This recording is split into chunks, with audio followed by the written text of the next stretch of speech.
Have you ever wondered why your life feels heavy, even when nothing is wrong? Why your room is full, your mind is noisy, your schedule is overflowing. Yet you feel drained, distracted, and disconnected from yourself.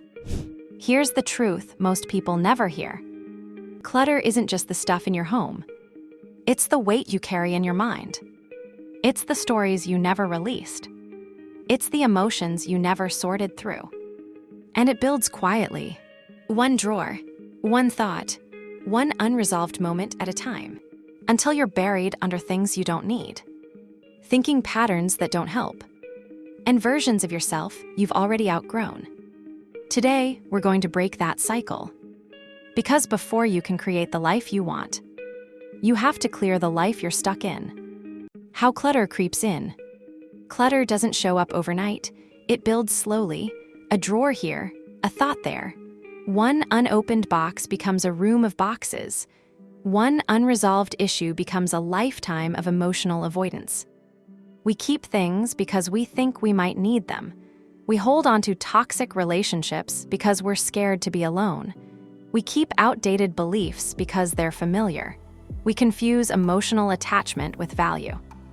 We confuse distraction with comfort. Society doesn't help.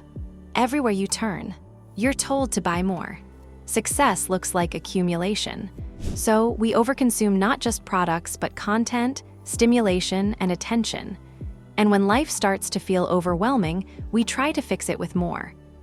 But that more often becomes a disguise, a way to delay what we really need to face. But more isn't the answer, it's the problem. The hidden weight you carry. Every object in your space demands something from you, your time, your attention, your energy. Every half-finished idea or unresolved conflict pulls on your focus. A cluttered space equals a cluttered mind. You try to work, but your eyes keep darting to the mess. You try to rest, but your brain is running loops. You can't move forward because your past is taking up too much room.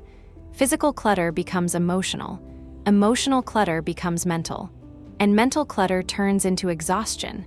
You feel foggy, stuck, constantly behind, not because you're lazy or undisciplined, but because you're overloaded. You weren't meant to carry all of this. And the longer you do, the harder it is to remember what still matters beneath the weight. Daily struggles. The effects of excess show up in your everyday life. You forget things because your mind is juggling too much. You snap at loved ones because your emotional bandwidth is drained. You avoid your goals because everything feels too overwhelming to even start. It's not just a messy desk or a packed calendar. It's the way your energy gets pulled in 100 directions.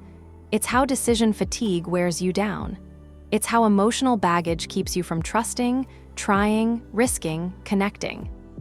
And over time, the cost isn't just your productivity. It's your peace. It's your ability to be fully here, awake and unburdened. Why we hold on. Clearing clutter isn't just about throwing things away. It's about understanding why you held on to them in the first place.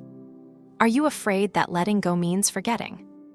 Do you keep things out of guilt, such as gifts you never liked or inherited items you never use?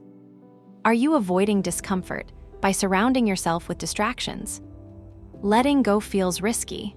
That's why we avoid it. But the real risk is staying stuck, because everything you cling to out of fear is holding you back from something better. And often, that better can only arrive once you've made room for it. Actionable exercises, applying new insights. Let's make it real. This week, you're doing something about it. Start simple.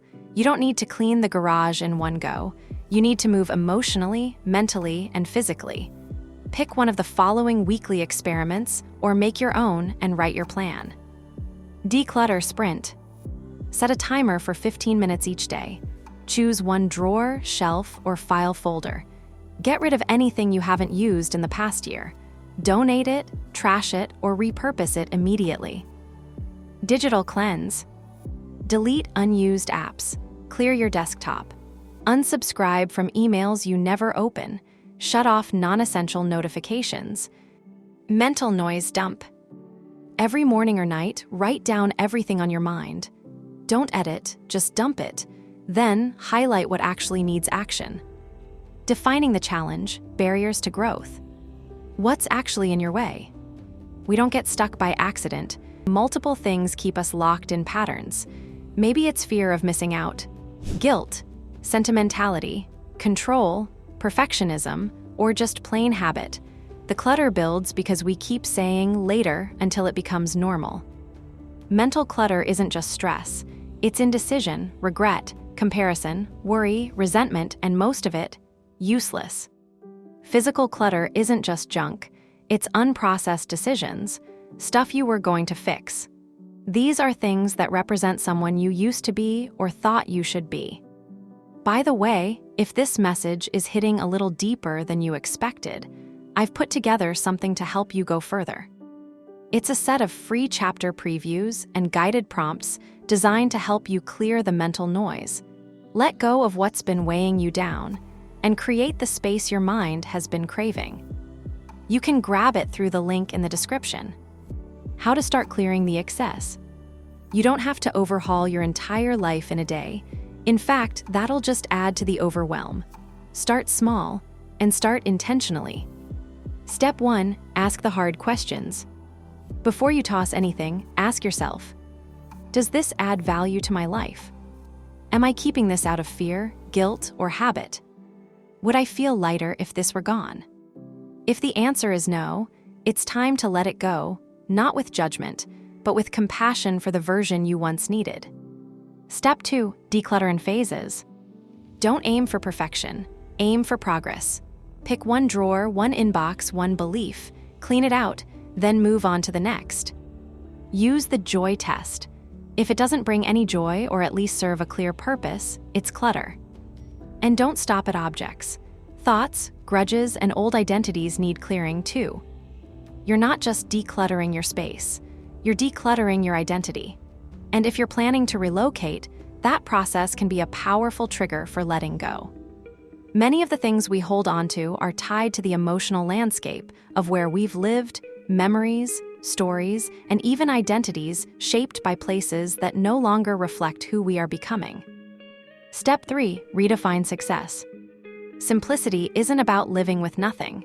It's about living with only what matters. You don't need more to be fulfilled. You need less of what drains you and more space for what fuels you. That means choosing experiences over things, presence over productivity, depth over distraction. You've already practiced this in small ways and are now ready to scale it into how you live. What you gain by letting go. This isn't about tidying up, it's about transformation. When you clear the clutter, here's what you get back. Clarity, you can see your priorities, your direction, your values. Peace, your mind isn't fighting constant noise. Energy, less distraction means more focus. Freedom, you stop being controlled by your stuff, your fears, your past. Clearing clutter is a way of taking your life back. Not by changing who you are, but by finally creating space for who you are becoming. Personal reflection. Ask yourself honestly, what's taking up space in my life that no longer serves me? What thoughts keep running through my head that I need to release? What people or habits am I holding onto out of fear? Then ask, what would change if I let go? Let that vision guide you. And remember, release is an act of self-trust. Before you move on, take a moment and write one thing you're ready to release this week, something physical, emotional, or mental. Share it in the comments below. A plan you can start today.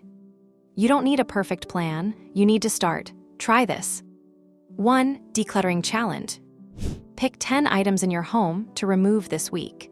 Notice how your space and mind feel afterward. 2. Emotional reflection. Write down 3 things you're emotionally holding onto that are weighing you down. Then, one by one, let them go mentally, physically, and emotionally. 3. Simplicity week. Try 1 week of intentional simplicity. Fewer distractions, more presence, choose depth over noise, journal your observations. Letting go doesn't mean loss. It means freedom. Freedom from what's been holding you back. Freedom to choose how you live. Freedom to focus on what truly matters. You don't have to live buried under excess. You don't have to stay stuck in the past. You can break free. You can clear the clutter. You can breathe again. When you do, you may not just feel lighter, you may finally feel like yourself again. If this video resonated with you, I want to invite you to go even deeper. You can get free chapter previews of my book right now. Inside, you'll find the tools, prompts, and practical steps to help you break free from excess, clear the mental and physical clutter, and create a life that finally feels spacious and intentional. This video draws directly from the core teachings in my book Less is More, The Path to a Meaningful Life and its companion workbook. You'll find them linked in the description. They're designed to work side by side, giving you the insights, exercises, and guidance to help you release what drains you and make room for what truly matters. Remember this, your space is your own. Your energy is your own. And your life is your own. Thanks for watching. See you in the next one, and don't forget to subscribe.